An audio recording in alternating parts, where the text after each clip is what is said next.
because that was kind of the idea, right?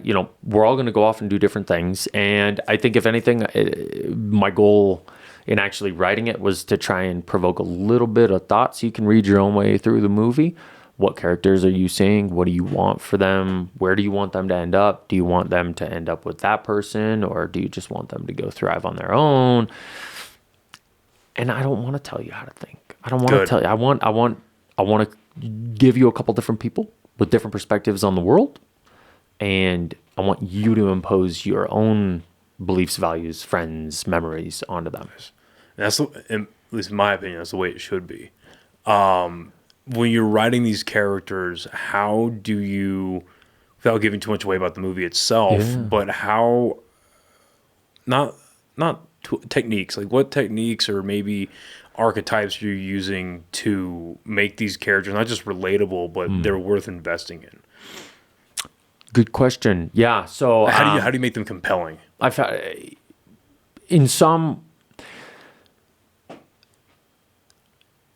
So there's suffering, right? So suffering in different examples for some of the characters. So I feel like suffering is a way that some people will kind of like watch a movie, right? I'm trying to think of a good example where a main character just suffers in the beginning. Breaking Bad. Pilot of Breaking Bad is about Walt suffering, right? I saw a breakdown of this recently.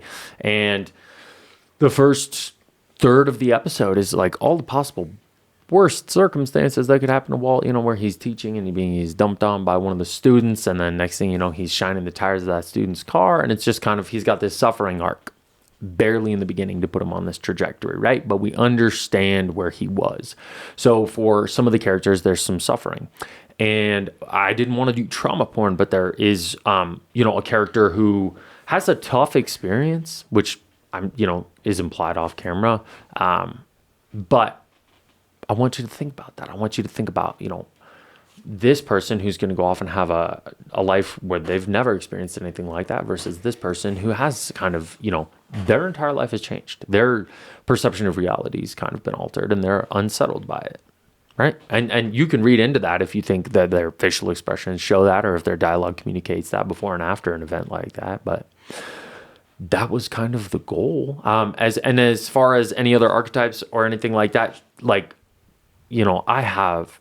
Coming of age is one of my favorite genres, right? Some of my favorite, you named it, Perks. I really liked Call Me By Your Name. I still haven't seen that one. That's with Armie Hammer and Timmy. Yeah, Timothy. Yeah, he goes by Timothy now.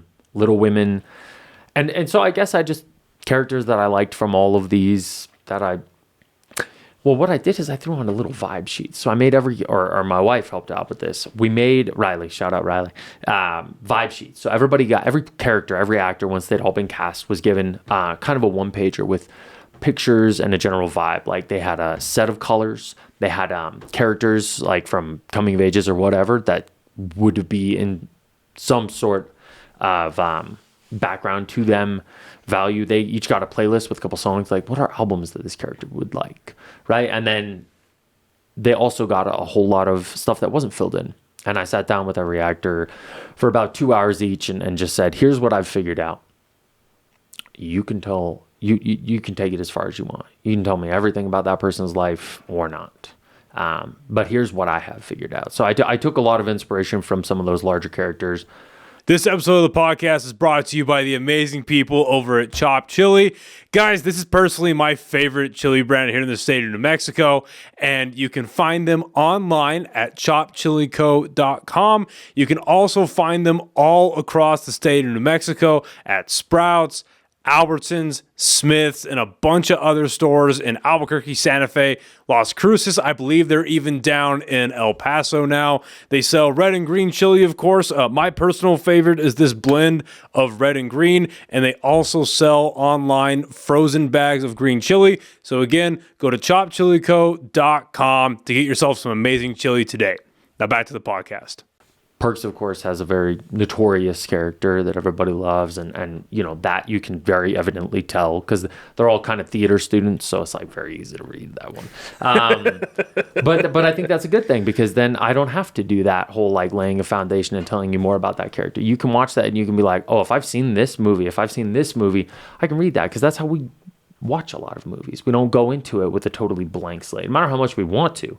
Or, a lot of, someone who probably doesn't identify as a cinephile doesn't even think about it like that, right? They just go into the movie and maybe they watch Lights Out after having seen Halloween, and that's going to affect how they're kind of thinking and seeing about that character. Well, there's movies that are foundational that set a groundwork, or they're legitimately groundbreaking for the way that they do things, that it's hard for films to come afterwards to not take inspiration or draw from that. And that only, it's not a bad thing. Now, it's very helpful. It gets tricky when people start ripping off other people's work. That's not very good, of course, but you either find inspiration or you find new ways to do things or a new angle to look at things by watching other people's perspective. And it's like, oh, well, that makes more sense. Okay, that makes sense. It's like, okay, it's like, I knew that, but you showed me how to articulate it properly through your project or through whatever it is. Yeah. Like someone, especially like John Carpenter, where it's like the lighting and the cinematography for Halloween, or the practical effects and gore for The Thing and stuff like that, or just the tension and the first movie he did, Assault on Precinct 13, where it's like he set a lot of groundwork, even like with Christopher Reeve and Dawn of Superman. Yeah. Like, how can you do a superhero film and make it relatable, or how you can make it endearing and stuff like that? Or like Tim Burton's Batman, how you can make something dark but still entertaining. And so all of that kind of just, it's kind of easy to say it sets a standard, but it just sets like a trajectory. Like, hey, everyone else, you can just use this as a launching pad.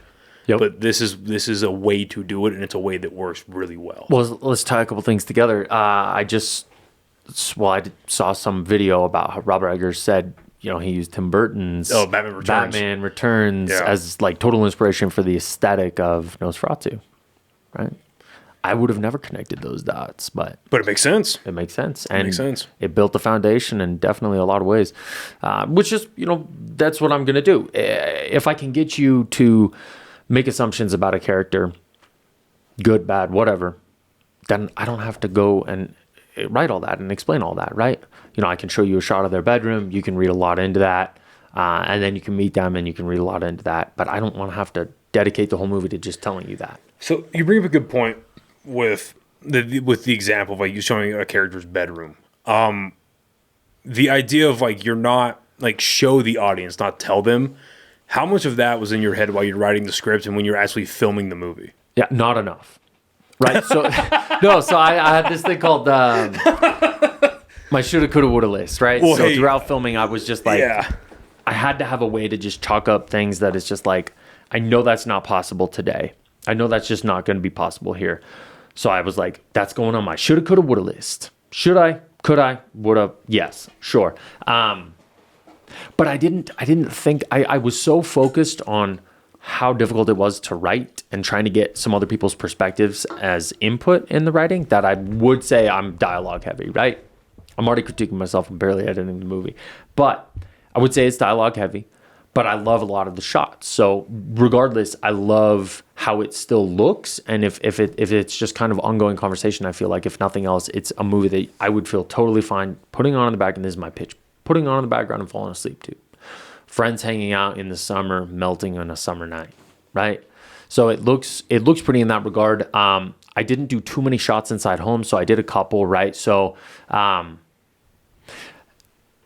one of the characters that's not featured in the movie much, we filmed in my living room, right? So I stripped all my decorations. My father-in-law helped kind of redecorate. He was trying to make it look like, like a drug dealer's house, right? But a very clean, neat drug dealer, not Pineapple Express. A little bit more noble. So not too trap housey. Yeah, and a guy, and then he's got a girlfriend who's obsessed with Marilyn Monroe. So it's like, all right, boom, give me a clean drug dealer's house with a girlfriend who's obsessed with Marilyn Monroe. So there's a couple shots for sure. You'll just see it kind of filled in the background, and those are just those little details. But should I? Could I? Yes, I would have thought a lot more about it, and I would have done more with it. Because I didn't see Call Me By Your Name until, like 2 or 3 months before we were going to film, and I was like, there's so little dialogue in that movie, and that's one of the things I love about it. But they get to film in small town Italy, and it's just going to look great. They can just tell you a lot by that. Thank you so much for listening to this episode of the podcast. If you like what you've seen here, please share it with as many people as possible. Follow us on YouTube, Spotify, Instagram, Facebook, Apple Podcasts. Like, share, comment, subscribe, all that stuff. It really does help out the podcast. And if you're feeling extra generous, feel free to subscribe to our Patreon, which I have coming soon.